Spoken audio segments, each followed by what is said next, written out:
Okay, I've been sick, so if my voice sounds weird, that's what's up. My shop table is a mess, that's how it always is. I'm not gonna pretend and tell you it's any different any other day. It's not, it's always a mess. That's who I am. So, anyway, this is a shifter from SHH. Now this is not to compete with any of the big dogs on the market. This is a sort of an entry-level shifter, and that's what I'm gonna treat it as. I'm not gonna compare it against my BDH, my Sim Vertex. Okay, excuse the camera change. The battery just died at 40%. Said it was too low. Good job, GoPro. Anyway, so yeah, 2.0 cable. I actually like those a lot. Comes with some instructions. Suave. Let's see what we got in here. Now, this is a 3D printed housing. It feels really nice, actually. I got some sort of faux carbon fiber top here. It looks really nice, and it's got some relief cuts. Okay, so right off the bat, it feels way better than the sort of cheaper units that I've tested. Oh, these are really nice printed parts. Really thick. I guess it's infill 100%. Oh, wow. That's odd.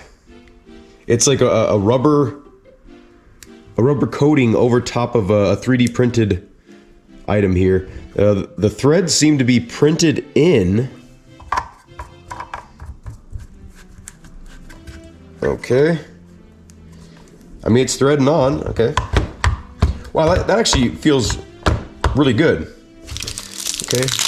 And it comes with a second knob. I'm assuming this is the sequential oriented knob. Much larger. I think I'm gonna stick with this, but you know, if you wanted to make this a dedicated sequential shifter, I guess you could do that. And the threads are pretty far down there. Yeah, I actually like that a lot. So they said to adjust the feel, you could adjust these screws here. It comes with 3 different Allens. So we're gonna definitely always go for the max because that's what we do. And this comes with a little bit of a ball end there. I don't know if you can see that, but it's a ball end, so you can actually use these at an angle. Pretty convenient for tight spaces. So it's just pressing down on the spring, so it's giving it more preload. So we'll definitely go all the way in. I don't know if these threads are reinforced or if it's just like threaded into plastic, because typically fine threading into 3D printed parts, you might be asking for trouble, but this seems like it's pretty solid in there. It's got enough thread to engage. Yeah, we're gonna go all the way. Okay, so this is already pretty much past how a Fanatec shifter feels without my modification that I made. I don't know if I like this rubber coating, but we'll see how it feels on the rig. So you can choose different shifter bodies. I chose the one that goes in line with a piece of aluminum extrusion. I'll show you that a little bit later. But you have different choices, you have different options. Oh, you got a little switch here too. So it's H pattern and a little switch for sequential. Very cool. The cable area is recessed as well. So even if I pull this as hard as I can right now, I'm still putting more pressure on the body of the unit and also the head here of the USB cable rather than the circuit board. So that's a really good design, SHH. Very secure connection, actually. They did send this to me for intent to review. I did not pay for this. Unit is entirely Hall effect sensors. No micro switches to break. This is a relatively inexpensive shifter, and already I'm pretty impressed by the quality as long as it holds up to the test of time and it does what it needs to do. It doesn't matter the housing it's in. It doesn't matter if it's aluminum or steel or whatever. It just matters the function, you know? And I'm very pleased with this so far. Push down and you twist. Wow, okay. Wow. That's actually a pretty nice feeling sequential shifter. That's satisfying. And just like that, you're back in H pattern. What a great design. I'm actually pretty stoked about that. I can't wait to test this. Let's go ahead and get this on the rig. So here's how I have it set up. It's just on a piece of aluminum extrusion here.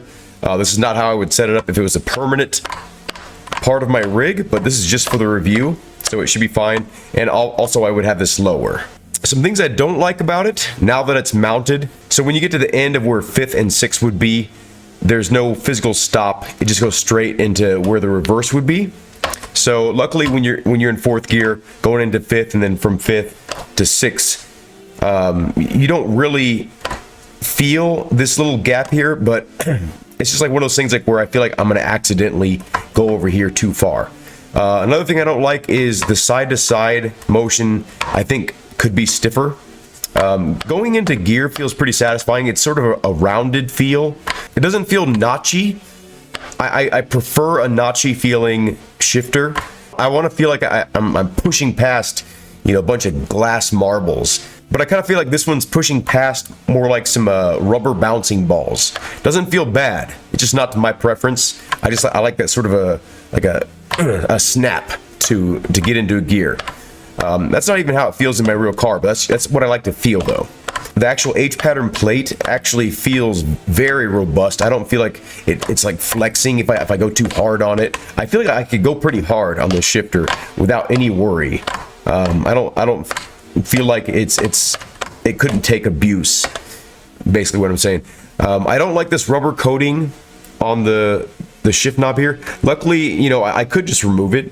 You know, this is just, you could just take it off. But for the sake of the review, I'm gonna review it as it came.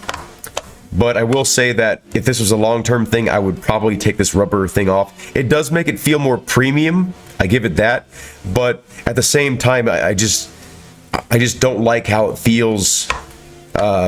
Even though I do get a better grip on it, going into reverse, it's a pretty easy task.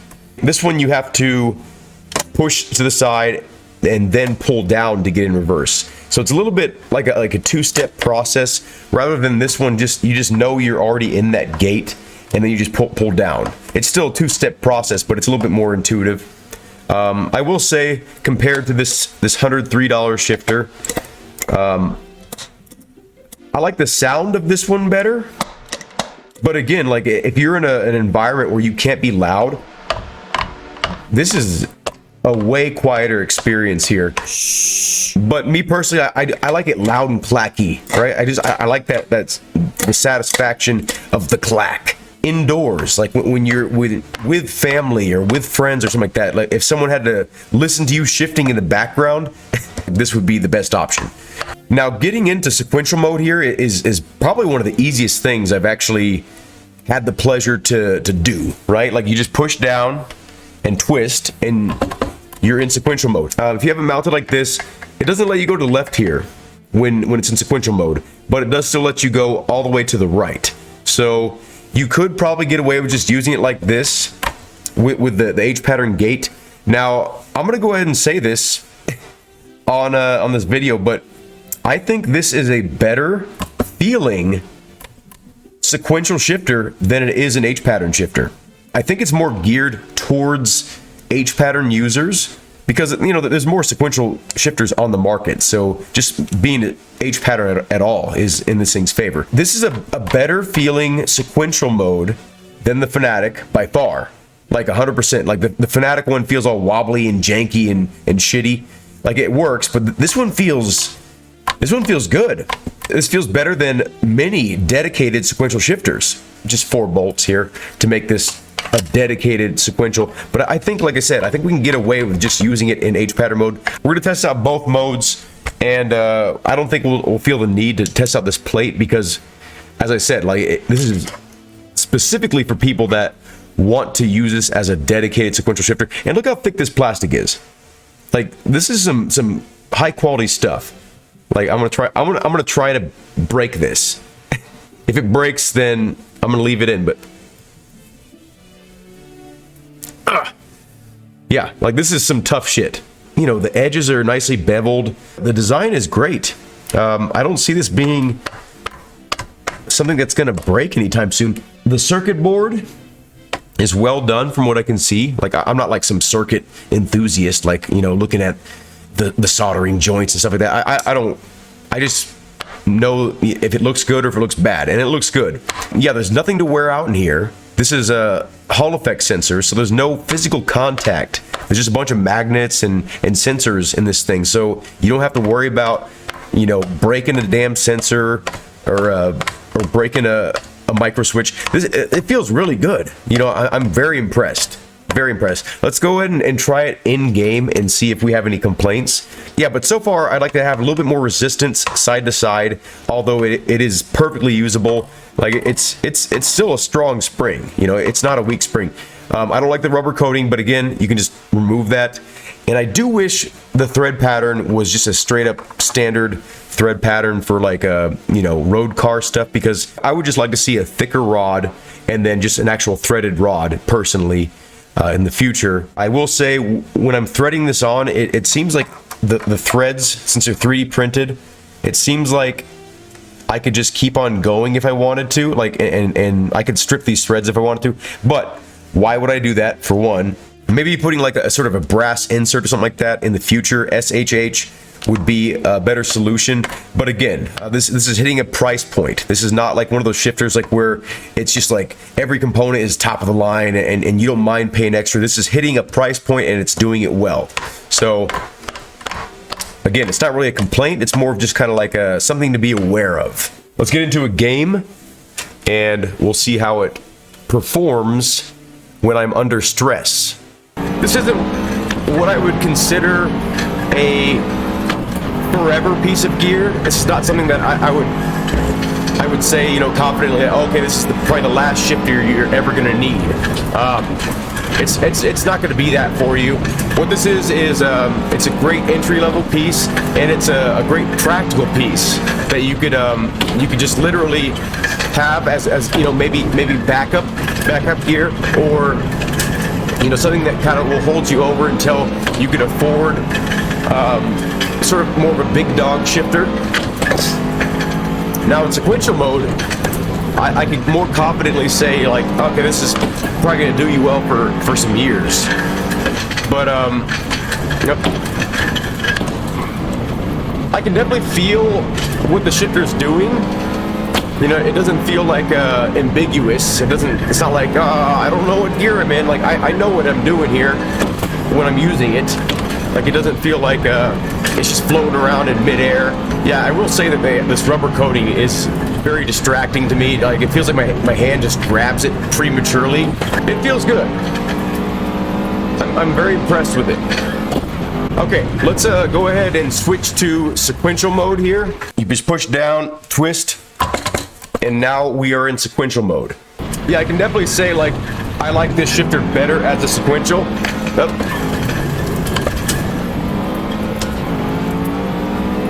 And it doesn't seem like you need that dedicated sequential plate. It just seems like it works.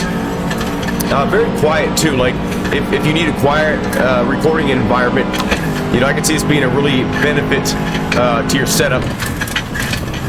Pretty big benefit actually.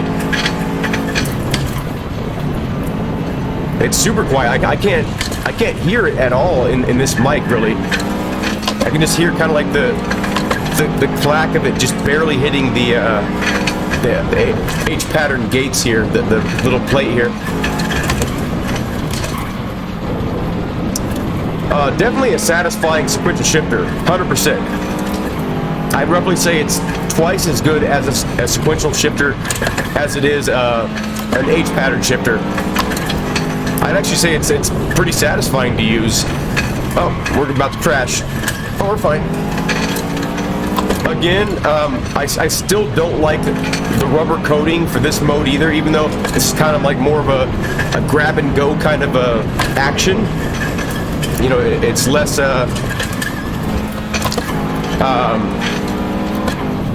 you know, it's more of a quick motion, but it's still, in my opinion, it gives the shift knob here less of a. It just doesn't feel as good. I don't like it. I don't like the rubber coating. And again, it is removable, so it's not like a huge deal. I could take it off right now if I wanted to. But we are reviewing it as is. So yeah, I dig this a lot. You know, I dig how easy it is to switch back and forth between the modes.